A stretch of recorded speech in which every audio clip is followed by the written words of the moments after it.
아까 그 장관님께서 업무 보고를 하는 과정에서 여가부의 어떤 목표라는 게 결국 양질의 여성 일자리 창출하고 또 여성 노동자가 일과 가정을 잘 양립할 수 있도록 하는 거다라고 하셨습니다.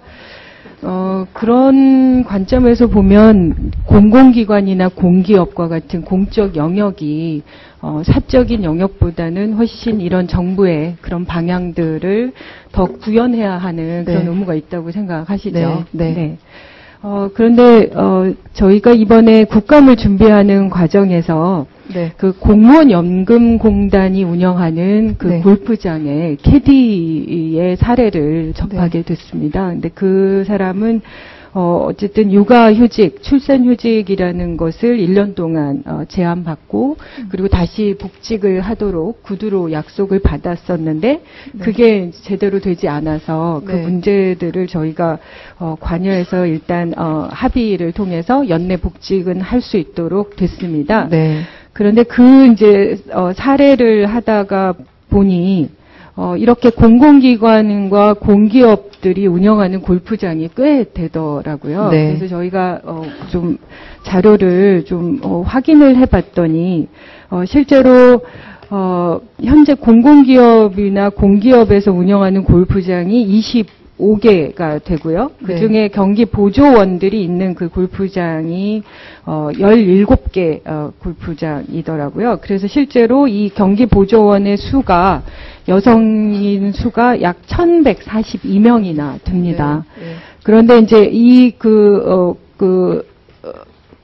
경기 보조원들의 그 근무 상태를 확인해 보니까 실제로는 최근에 개장된 몇 개 골프장을 빼고는 평균 근속 연수가 2년 이상 되고 있어요. 네. 그러니까 결국 그거는 상시적으로 근무하는 근로자라고 네. 봐야 되는 거죠. 네. 장관님도 아시겠지만 실제로 이 지금 경기 보조원들에 대한 노동자의 그 성격을 인정하는 판례들이 계속 나오고 있지 않습니까? 네. 네. 그래서 저는 이 그 부분들을 가지고 그 실태가, 그러니까 근무 상황이 매우, 그러니까 방치되어 있는 상황이더라고요. 출산 육아휴직도 저희가 확인해 보니까 2군데 정도에서만 그것도 무급으로 보장이 네, 되고 나머지 15개 골프장에서는 아예 보장이 안 되고 생리휴가도 전혀 보장이 네. 안 되고요. 네. 그래서 이런 부분들에 대한 것이 경기 보조원들도 보장이 돼야 된다고 장관님도 생각하시죠? 네, 네, 동의합니다. 그리고 또 하나요.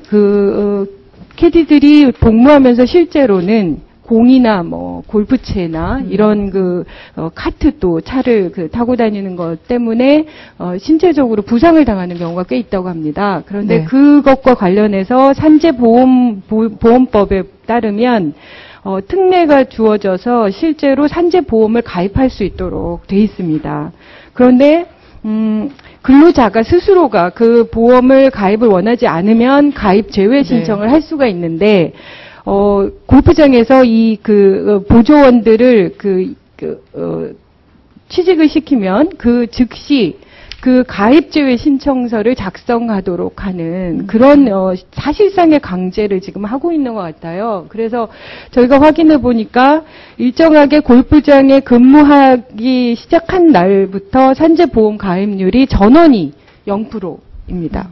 그래서 이런 부분들에 대해서 장관님께서는 저희가 지금 1,142명이나 되기 때문에 특히나 공공기업에서 운영되는 것이니 그쪽에서 어떤 일정한 기준을 마련해서 모범 사례를 좀 만들어서 전파시키는 그런 필요성이 저는 좀 있어 보여서요. 여성가족부에서 이 부분에 관한 근무 표준안을 만들어서 그것을 지금 저희가 말씀드린 것처럼 저렇게 공공기관들이기 때문에 그쪽에 근무 표준안을 만들어서 기관들에게 권고를 해주면 좋겠다라는 생각인데 어떻게 생각하십니까? 네, 공공부문부터 저희가 모성보호라든지 이런 산재보험 가입이라든지 잘 될 수 있도록 노력하는 게 정부의 당연한 책무라고 생각합니다.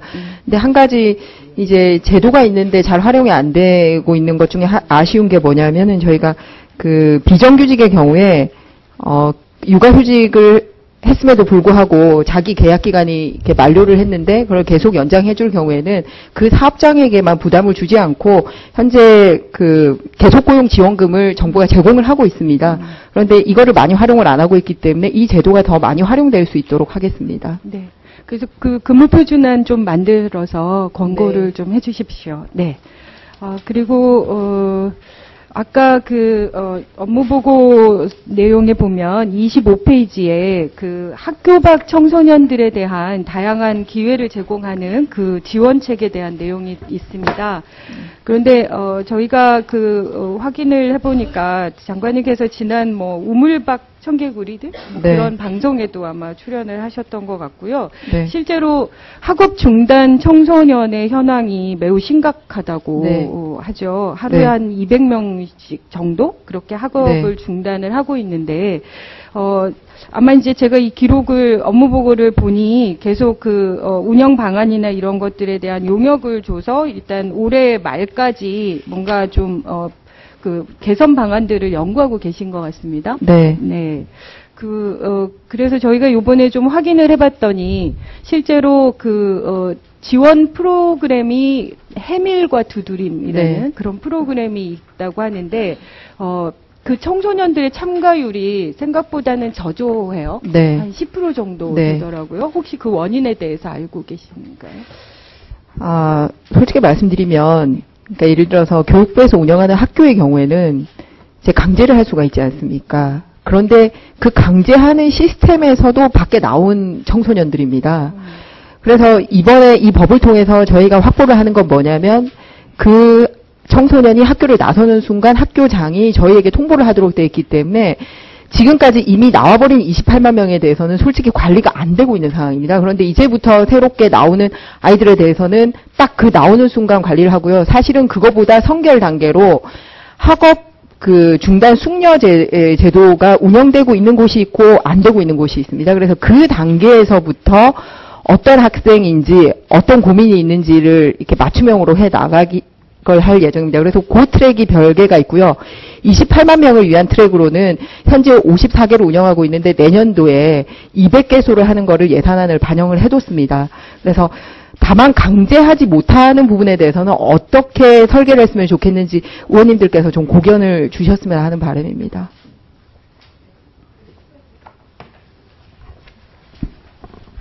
예. 진선미 위원님 수고하셨습니다. 다음은 새누리당 윤명희 위원님 질의하시겠습니다.